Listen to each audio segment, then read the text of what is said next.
C'est cette porte que Nwafo Dagobert a défoncée avant de s'introduire dans la pièce où se trouvait le petit Matisse. Par réflexe de survie, son grand frère, 8 ans, va s'enfermer dans une pièce de la maison tandis que sa petite sœur va se retrancher dans les toilettes. Les escaliers de la bâtisse ont porté pendant des semaines les stigmates de cette escapade meurtrière. La famille va finalement se résoudre à essuyer les traces de la saignée. Cette partie du mur de la maison a encore l'empreinte des doigts de l'enfant imbibé de sang. C'est la dernière fois que le petit Matisse, 6 ans, a emprunté ses marches, devenu le symbole de l'horreur pour toute une famille. Depuis cet après-midi horrible du 10 mai, les rescapés, son frère et sa sœur, n'ont pas eu le courage de regagner le salon de leur maison. Ils restent cloîtrés des heures, sans mot dire, et sont suivis par des psychologues. Si rien ne justifie un tel acte, nous avons néanmoins tenté de reconstituer les faits grâce à des témoignages de membres de la famille qui souhaitent pour le moment éviter de s'exprimer devant les médias. Leur principale revendication à l'heure actuelle est que le corps de l'enfant soit restitué afin qu'ils fassent leur deuil. C'est ce qu'ils ont martelé aux autorités camerounaises, venues s'enquérir de la situation. Malgré la réalisation d'une autopsie préalable dans le cadre de l'enquête judiciaire, c'est le statu quo jusqu'ici. Revenons à ce qui s'est réellement passé. Après une brouille avec le père de la victime dans ce débit de boisson, le papa du petit Matisse dira ne pas vouloir avoir affaire à celui qui, il y a quelques semaines, a poignardé à mort le nommé ministre. Monsieur Nwafo va déclarer devant témoins que les souffrances de ce dernier ne représentent rien face à ce qu'il lui fera endurer. Il s'absentera un moment et reviendra quelques instants après muni d'une bouteille qu'il va lancer en direction du père de Matisse sans réussir à atteindre sa cible. Un échange de coups de poing entre les deux hommes va s'ensuivre. C'est après cette empoignade que Dagobert Nwafo va prendre la direction de son domicile, se munir d'un couteau, embrancher cette piste et commettre l'irréparable. Selon les informations glanées sur place, il va remonter au niveau de la route principale et se vanter de son forfait en regrettant même au passage d'avoir loupé les 2 autres enfants. C'est cette attitude qui va conduire à son lynchage. Mais les témoins se veulent formels.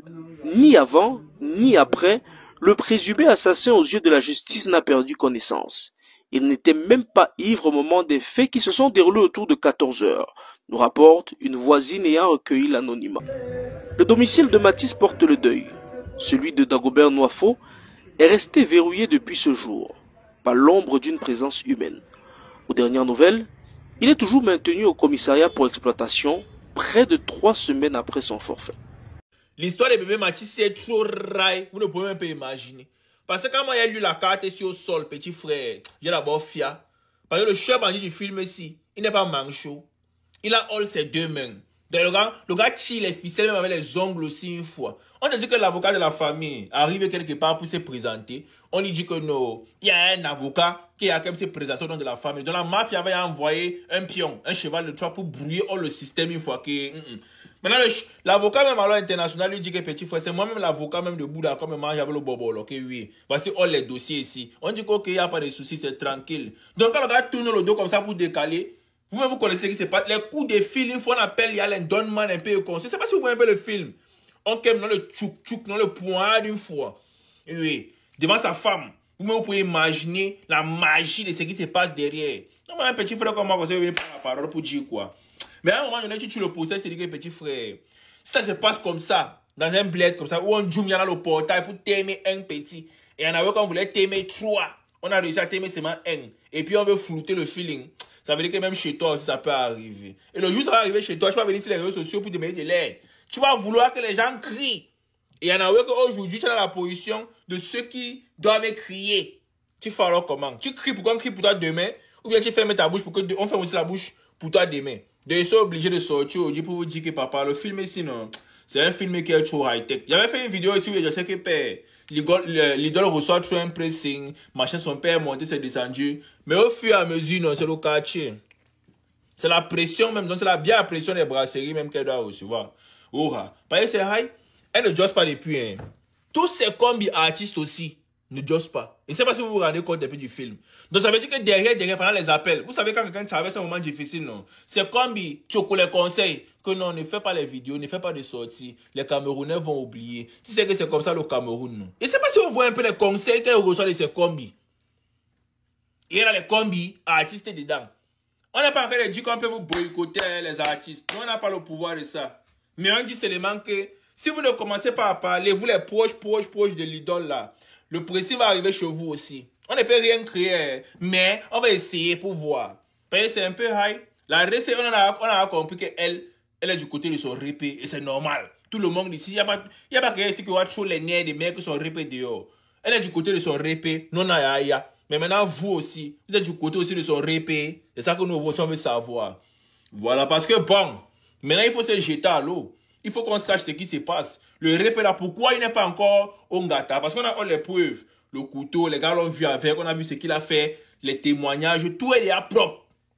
Normalement, il devait y aller quelque part en Bangui. Mais depuis, on a encore de tourner. Pourquoi? On ne comprend pas. On a besoin de réponses. Maintenant, il faut alors activer une clause libératoire alors pour mettre le pressing. Pour que tout se passe bien. Hein? Parce que si ça arrive à la famille là aujourd'hui, ça peut arriver à tout le monde demain. Maintenant, la famille aussi. Ne m'imballez pas que vous êtes trop caché. Parce que vous ne manifestez même pas votre douleur. On ne comprend même pas si vous... Je ne sais pas. Peut-être qu'on vous a agui un petit jet pour que vous loquez la bouche, non? En bandit. Si c'est ça, vrai, comme alors ça dit, il faut nous dire. Oui. Si on vous a agui un jet, non? Que dites-nous, non, tu le postais. Parce que votre comportement va aussi nous pousser, nous, à fermer nos bouches. On n'est pas mené un combat plus que vous. C'est votre Mouna, c'est votre petit frère. Hein? C'est vrai que c'est aussi notre petit frère en bandit, mais c'est d'abord votre petit frère à vous d'abord. Donc, si vous ne commencez pas d'abord à mettre vraiment le pressing pour nous montrer que vous voulez la justice, nous, on ne peut rien créer. On va bavarder à 2 jours, après nous, on va oublier aussi. Mais alors, le vibe a aussi le ton sur l'affaire de Matisse. Hein? Il dit que le King a parlé fort. Hein? Si bon nombre de nos artistes pouvaient sortir, parler comme le vibe a parlé là, peut-être le Ngom n'a pas comprendre parce que la voix des artistes porte. Hein? Ceux qui ne parlent pas là, vous attendez sortir vos musiques pour que nous on danse quoi. Hein? Que si nous tous on ne parle pas de ça, le Ngom n'a pitié du bas peuple comme nous. Et mettre stop à ça. Et quand nous tchouk tout, vous allez chanter vos chansons là, les qui vont danser. Eh, chers artistes. Une histoire d'un petit Mouna qui n'a rien demandé. Assis chez eux, même pas qu'il était dans la balade. On le tchouk, vous ne parlez pas. Mais sachez que comme ça arrivait à la famille de Matisse, ça peut arriver à nous tous. Hein. Ça peut arriver à nous tous. Sinon, malheureusement, le vibe, papa, tu as fait ta part. Tu as fait ta part. Tu as parlé.